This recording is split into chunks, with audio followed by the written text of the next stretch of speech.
Di video kali ini saya mau membagikan resep kue kering lebaran ya. Jadi ini modal 1 kg tepung terigu bisa menghasilkan 7 jenis kue kering. Untuk rasanya sendiri sudah pasti enak ya. Kalau kalian penasaran bagaimana cara bikinnya, tonton videonya sampai selesai. Ini sudah saya siapkan 500 gram margarin, jadi saya pakai Blue Band. Bahan berikutnya masukkan 230 gram butter. Kalau misalkan kalian mau pakai full margarin juga boleh. Nah ini saya masukkan juga gula halus ya sebanyak 225 gram. Masukkan juga 3 butir kuning telur. Jadi semua bahan ini akan saya mixer ya teman-teman supaya lebih cepat tercampurnya. Kalau misalkan tidak ada mixer boleh juga ya diaduk secara manual. Nah ini kita mixer sebentar aja ya, cukup sampai tercampur merata seperti ini. Untuk mixernya bisa kita matikan dulu ya. Bisa kita masukkan 55 gram susu bubuk ya, atau sekitar 2 bungkus.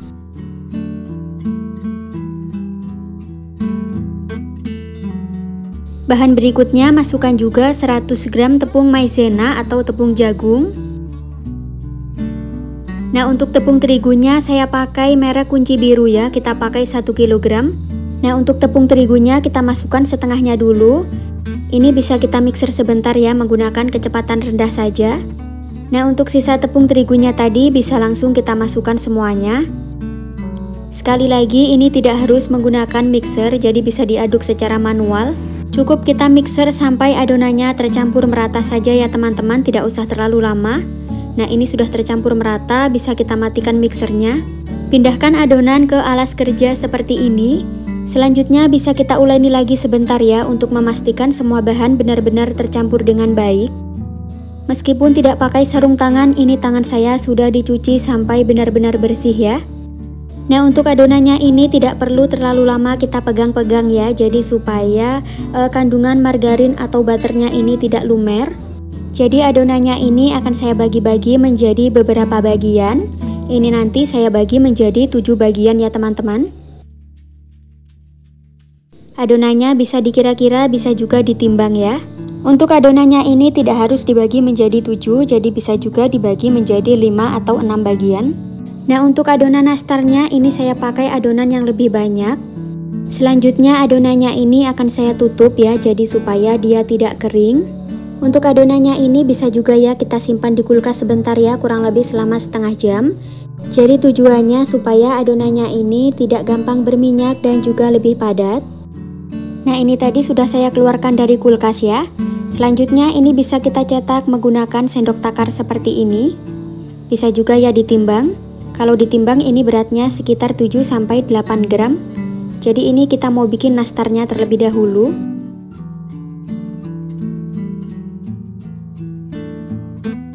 Nah untuk sisa adonannya bisa kita simpan dulu di kulkas ya. Langkah selanjutnya adonannya akan saya beri isian selai nanas. Jadi cara memberi isian seperti di video ya teman-teman, bisa diperhatikan. Untuk selai nanasnya ini kalau ditimbang beratnya sekitar 2-3 gram. Kalau sudah diberi isian seperti ini bisa kita tutup rapat, usahakan bagian selainya ini benar-benar tidak terlihat. Ini bisa kita bulat-bulatkan secara perlahan seperti di video ya.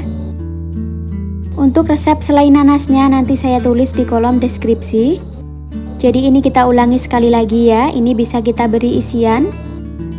Selanjutnya bisa kita tutup rapat, usahakan bagian isiannya tidak terlihat ya, supaya nanti nastarnya lebih rapi.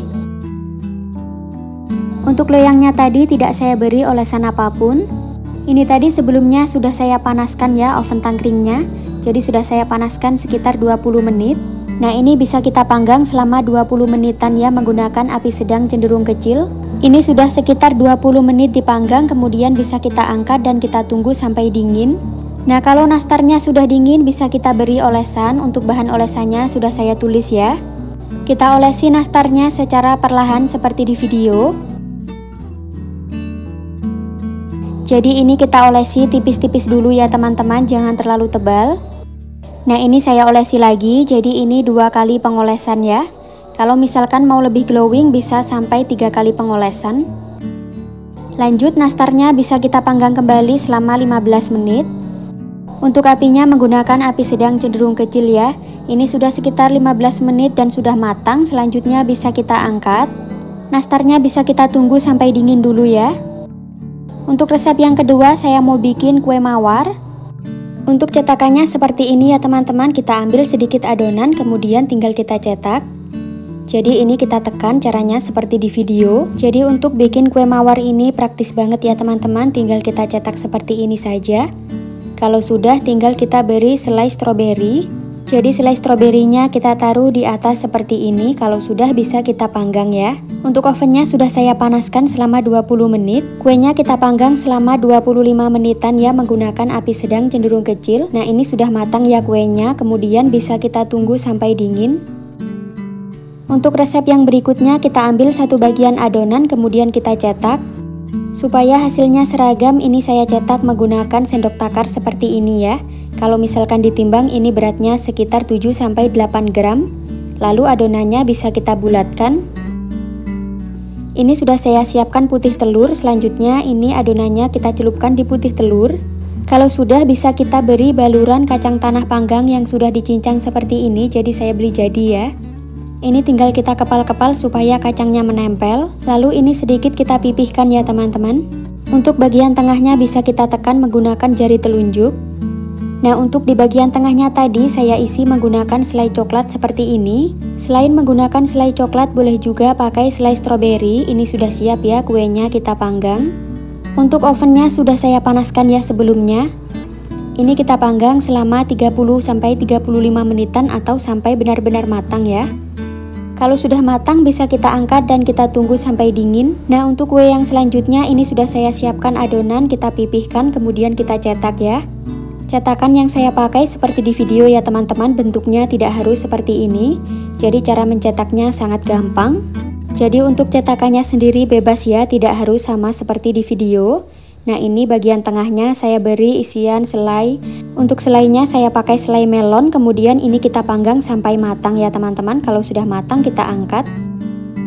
Lanjut ke kue berikutnya. Ini kita ambil satu bagian adonan tadi. Kemudian kita cetak menggunakan sendok takar seperti ini ya, supaya bentuknya seragam.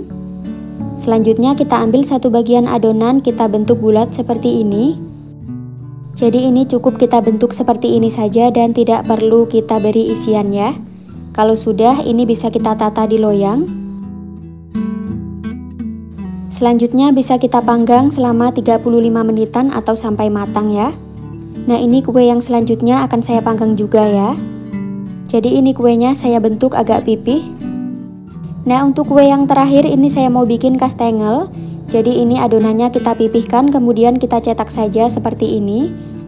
Untuk cetakannya saya menggunakan cetakan kue kastengel yang bentuknya seperti ini ya teman-teman. Untuk tebal tipis kuenya boleh disesuaikan sendiri, kalau misalkan mau lebih tebal juga boleh. Kue yang sudah dicetak bisa kita pindahkan ke loyang kemudian bisa kita beri olesan. Jadi ini olesannya pakai olesan kuning telur. Lalu di bagian atasnya saya beri topping keju parut. Kalau sudah ini bisa kita panggang selama 20 menitan atau sampai matang. Kalau sudah kecoklatan seperti ini tandanya sudah matang, kemudian bisa kita angkat. Nah ini kue yang sudah kita panggang tadi ya teman-teman, bisa kita beri baluran gula nyes atau gula donat. Jadi ini kuenya sudah hangat-hangat kuku ya, pastikan tidak panas. Kalau sudah bisa kita sisihkan dulu. Nah ini kue yang bentuk pipih tadi ya teman-teman, bisa kita celupkan ke dalam selai coklat. Lalu bisa kita beri taburan meses coklat, hasilnya seperti ini. Selain menggunakan selai coklat boleh juga ya menggunakan wijen sangrai. Jadi untuk bentuk dan juga toppingnya tidak harus sama seperti di video. Nah ini kuenya sudah jadi dalam satu resep tadi menghasilkan 7 jenis kue kering. Hasil kuenya juga cantik-cantik banget, untuk rasanya dijamin bikin nagih. Kue ini harus ditunggu benar-benar dingin dulu ya sebelum dikemas supaya kuenya bisa lebih awet dan tidak mudah berjamur. Nah ini kuenya sudah benar-benar dingin ya, kemudian bisa kita kemas ke dalam toples. Nah ini semua kuenya sudah dikemas ke dalam toples ya. Ini saya mau cobain nastarnya terlebih dahulu. Bisa dilihat sendiri ini tekstur nastarnya sangat lembut banget, pokoknya enak banget ya bikin nagih. Bagaimana, mudah banget ya cara bikinnya, jadi silahkan dicoba ya resepnya. Sekian dulu, terima kasih.